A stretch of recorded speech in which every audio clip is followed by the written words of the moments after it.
अरे पगली, मायका भाभी से नहीं होता। नेहा की भाभी नेहा को 4 बार फ़ोन कर चुकी थी, पर नेहा फ़ोन ही रिसीव नहीं कर रही थी। बाद में जब नेहा किचन से बाहर आई तो देखा कि उसकी भाभी के लगातार 4 मिस कॉल है।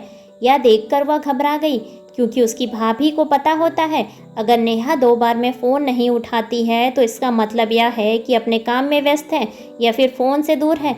अब नेहा का मन घबरा रहा था, क्योंकि भाभी के 4 फ़ोन लगातार आने से उसे टेंशन हो गई थी, क्योंकि नेहा की मम्मी की तबीयत इन दिनों ठीक नहीं चल रही थी। अभी 2 दिन पहले ही नेहा अपनी मम्मी से मायके में मिलकर आई थी। फिर भी नेहा ने हिम्मत करते हुए अपनी भाभी को फ़ोन लगाया, और फ़ोन जैसे ही भाभी ने उठाया तो नेहा को रोते हुए कहा, दीदी मम्मी जी हमें छोड़कर चली गईं। रात को अच्छे से सोई थी। सुबह आपके भैया और मैंने खूब उठाने की कोशिश की, पर वह नहीं उठी। तब हमने डॉक्टर साहब को बुलाया। फिर उन्होंने बताया कि मम्मी जी अब नहीं रही। दीदी आप जल्दी से घर आ जाओ। इतना सुनते ही नेहा की आंखों से आंसू बहने लगे।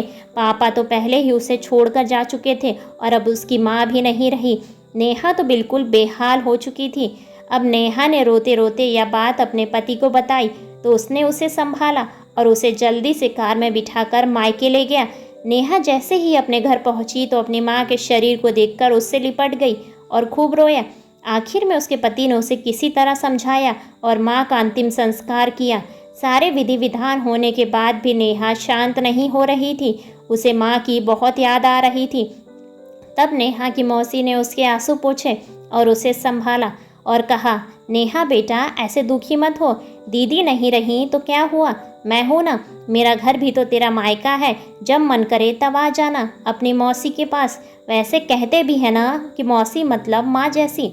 बेटी मैं तेरा दर्द समझ सकती हूँ, क्योंकि तेरे पापा तो पहले ही तुझे छोड़कर जा चुके हैं और आज दीदी भी चली गई। कहते हैं ना कि माँ के जाने के बाद तो लड़कियों का मायका ही छूट जाता है। यह भाभी तो बस दुनिया को दिखाने के लिए नाम का रिश्ता होता है, क्योंकि मायका तो माँ से ही होता है। नेहा भी मन ही मन सोचने लगी कि शायद मौसी ठीक ही कह रही हैं, और वह मौसी से लिपटकर जोर जोर से रोने लगी और कहने लगी, क्या मासी मेरा भी मायका अब नहीं रहा। तभी नेहा की भाभी दूर बैठी दोनों की बातें सुन रही थी। पहले तो भाभी ने नेहा को चुप कराया और फिर उसे दिलासा दी।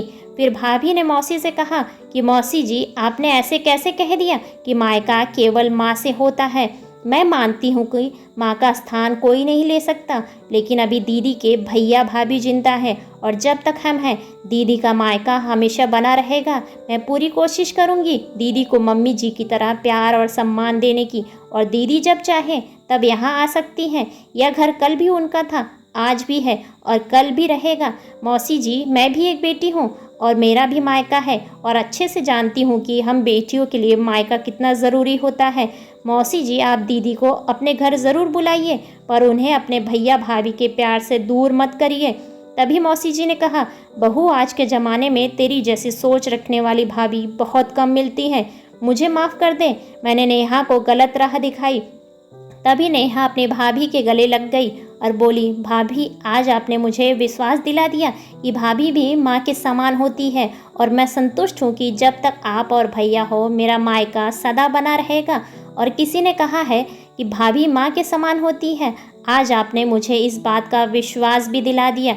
ऐसे ही बेहतरीन कहानियों को सुनने के लिए वीडियो को लाइक और चैनल को सब्सक्राइब करें, और अपने विचार कमेंट्स बॉक्स में कमेंट्स करके हमें ज़रूर बताएं। धन्यवाद।